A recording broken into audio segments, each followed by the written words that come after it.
My title of my presentation actually maybe should be called "How to Make All Those Nice Umbrella Species Famous." So I'm going to talk about communication, conservation communication, and what we have done here in Estonia. I'm also running a live project at the moment. This is a communication project, and we are piloting different communication methods during this project. So I'm going to talk only about citizen science campaigns.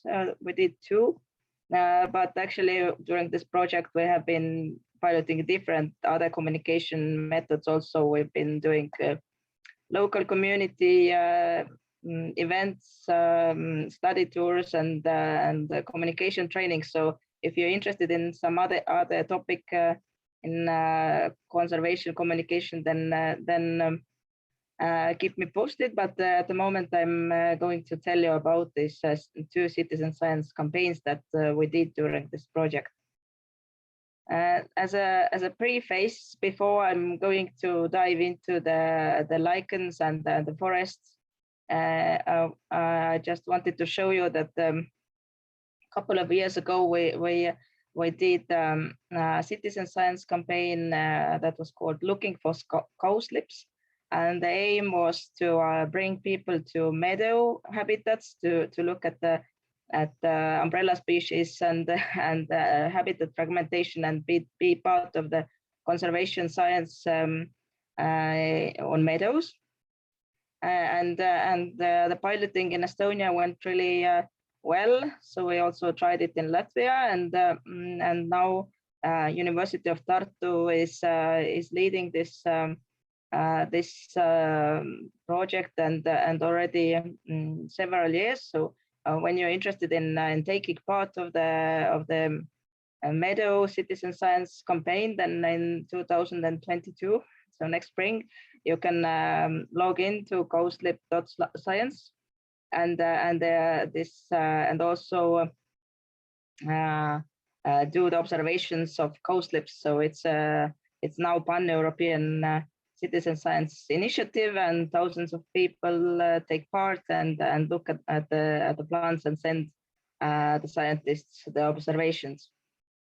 But as I promised to tell you about the forest and the old growth forests, so this is something that we are actually working at the moment. So the campaign is Attention Lichens, and we are running the campaign at the moment. So we will receive the observation until the end of October, and we are doing this in Estonia, in Estonian forest lands.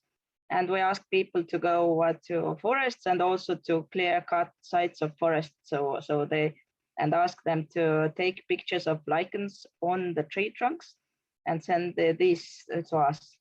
But the broader need is that we want people to feel that they are part of the conservation movement, conservation science, but also to bring them to be bring them to this to forests and to look into the old growth forests. I will show you how we planned this campaign, and also what we have achieved until now. But as you know, as I said, this is ongoing. So we hope to have much more observations and also media attention during October. But I also put here in some slides, you will see I also put the prices of things or the prices of communication, because I think that one of the things that often is done with conservation communication is that we don't think that we are actually competing for the public space. We're competing with big brands and big companies who have a lot of money to put for advertisement. So, but of course, conservation doesn't have to put maybe doesn't have so much money, or but you still have to know that things might be really expensive, and you should have budget for this. Okay, so a little bit of time frame of the planning that we did, and also as I said, some of the prices also. So if you plan for your own conservation communication campaign, then you maybe are interested how we did it and want to compare. So last year, about a year ago, we had the first meeting with lichen scientists, and we had actually a lot of talks and brainstorming with scientists about what is needed to research in Estonian forests in regard of lichens, and what is this kind of scientific question that we can ask, and where we need actually a lot of data from non-trained people. So last year in November, we almost we outlined the question, and we decided that we want people to take pictures because lichens is really difficult taxonomic group. So we don't expect people to study all the species and send us names, but we will ask them to take pictures and send these, and the scientists will identify the species themselves. And we want to compare the non-cut forests in Natura 2000 areas with the cut forests in management forests. So we will ask people to go anywhere in the forest where they want to go. We formed a campaign team that consists of communication people, but also from the scientists who are all the time on board. And we call for the website development and design. So one of the things that in public communication is really important, that you have nice designs that are catchy and people like.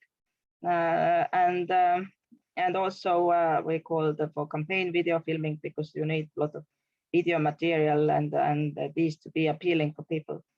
And it took really quite many months us to work on this website, how we want this to look, and what to push and how, and making the videos and planning all the campaign. So this is what we ended up. These are the designs of our website. It says in Estonian, but it says attention. These are lichens, and these are also some screenshots from the website design. Here, this designer wanted to emphasize that we ask people to take pictures of lichens so that they turn their camera on the horizontal way, so they don't take pictures as they usually take to Instagram, for example. And this is also a cut from our website that says step by step what you have to do. You have to go to the forest and find the biggest tree that you see, and then look on a tree trunk and take a picture of the lichens on the tree trunk.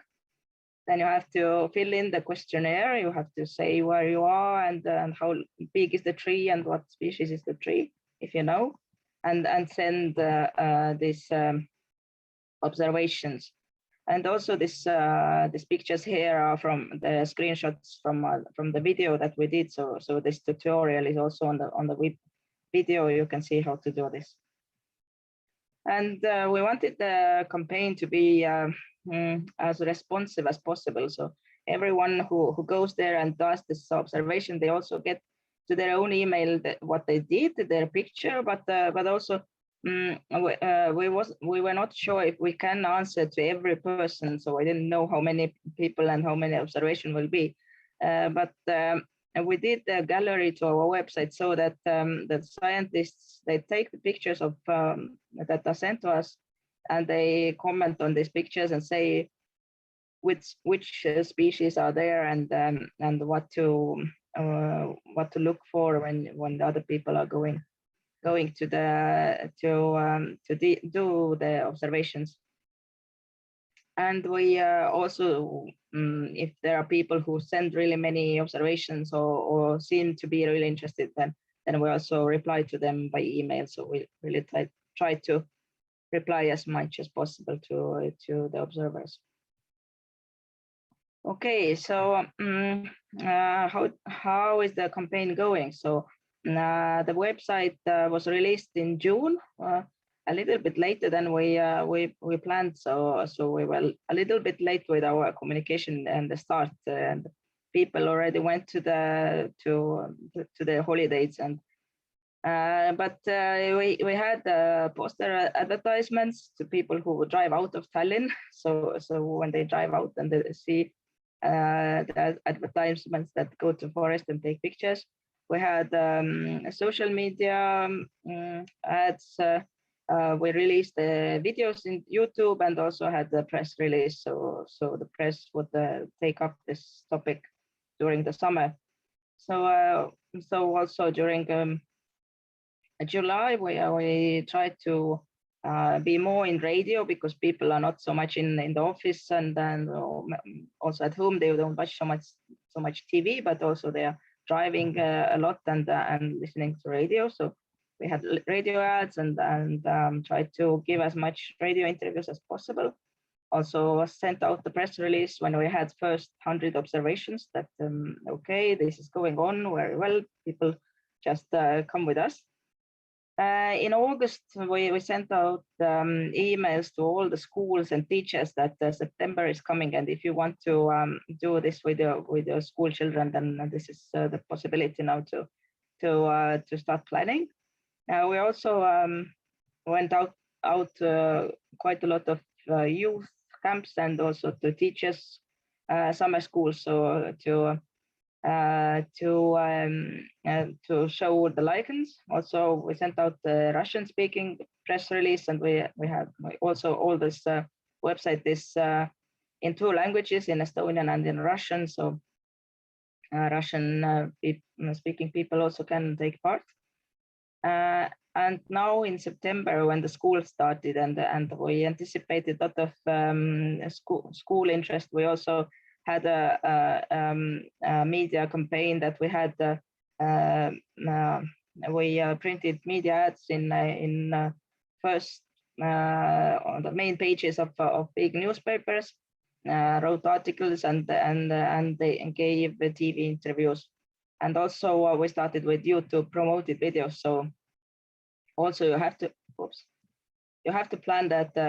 Also social media promotion is maybe not the biggest part of the budget, but if you want to reach many people, then promoted videos is good way.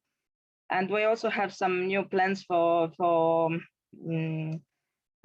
social media in October. We will see how it goes, but we try to we have some young girls and boys who want to dance and make a dance about the lichens. So we'll see if we break it through to the youth from social media too. So here are some of the pictures. So how to make lichens famous. Here is a TV show where local celebrities and then TV showman is asking which are the lichens and which are the moss, and how to make difference between them. Then this is example of our advertisement on the front pages of the biggest Estonian newspapers, so people would catch the idea. This is one example of our social media posts. We had more than 20 posts about the facts of lichens. This is post about that the lichens can even survive in open space because they are able to turn out their metabolism so that nothing happens to them when they are in really extreme situations. And also our scientists went to the schools and taught to teachers and the children about the lichens. And especially about the forest lichens, because teachers are quite much, they have been using the lichens as in parks and in streets to show that they can indicate air pollution, but not so much about the forest species and old growth forests. Okay, and now we are in the start of October and 1 month to go, but our preliminary results are here that we have at the moment more than 800 observations from the forests, but also we told the schools that they may do this exercise observations in parks, but we don't consider them part of the science study, but so that children know how to make the observation, and then later they can do it in the forest. So we have also quite substantial number of school exercise observations too. So lots of photos uploaded, and scientists have now they all the time follow the photos and observations that come. So at the moment we are about 81 there are like 81 lichen species found from these photos, and this is already quite. We don't expect this number to go much more up. So with first pictures we got a lot new lichen species, but now of course there will be more observation of the same species because there are not so many species, and this is good that we get better coverage from each of the species. But also when we have from social media and ads, we have reached thousands of people, but also it's quite understandable that one thing is that how many people have heard about this, but how many people will really take part. So I think this almost 300 people in the forest and plus the school exercise observations. This is a really good result that there are actually many people taking part. Lots of YouTube video watches. This is just one of the videos that we boosted or promoted, but there are also other videos that we uploaded. And one of the things that usually is asked also that how much of the data is scientifically sound. Because people they go out, maybe they don't understand right what to do, or when we did this cowslip campaign with the meadow habitats, then there were about half of the observations were this kind of observations that you can see that the data is usable. We have been following during this summer and autumn this lichen campaign, and scientists are constantly keeping watch of which observations are good quality and which are not. So they have found that actually we have more than 60% of observation at the moment are actually usable when they start doing the scientific analysis of the results. Also, maybe quite a common picture of the citizen science campaign. You see that most of the people here, they do just one observation. So if you want to gather many people, you want to have many people just to take part. So this is good that there are many people who just try out and do their part. But also there are some not so many people, but some that really they start liking it and they become fans or sending more and more observations. They do it all over again. This is a map of Estonia, and the dots show the geography of the observations. As I told you, that we are still running the campaign, so this is not finalized yet. But we want to have later when we stop. Then we want to see what to put on the model. What did we do with the open communication, and how many and where did we get the the observations. So we'll see maybe what was more effective in our advertising or TV interviews, or what did people respond actually more quickly. But we see that already now that during summer, although people are in nature more, they are not less in media. So during summer they were less active, but during autumn it's not only the schools but the general public also have become more active in September and October. So to conclude, we wanted to bring people to forests and look at the tiny species that are part of our biodiversity, to focus on some small part, to enable people to be part of this conservation study. Usually scientists, when we ask what could we do with citizen science, scientists start thinking of really simplified questions, but people don't want to be part of simplified questions. The question should be complicated, but public communication should translate it to common language. So we really wanted people to be part of real science analysis that will later scientific work that will follow up. And the scientific work will be about lichen species in natural forests and clear-cut forests. And as I told you, this is a pilot project that we're doing as part of the life communication project, and we really see now what could be improved and what could be researched in the biodiversity conservation part, but also what could be done differently in public communication. So we're looking for partners to follow up. So if you're interested, then I'm interested. so give me an email or chat or anything.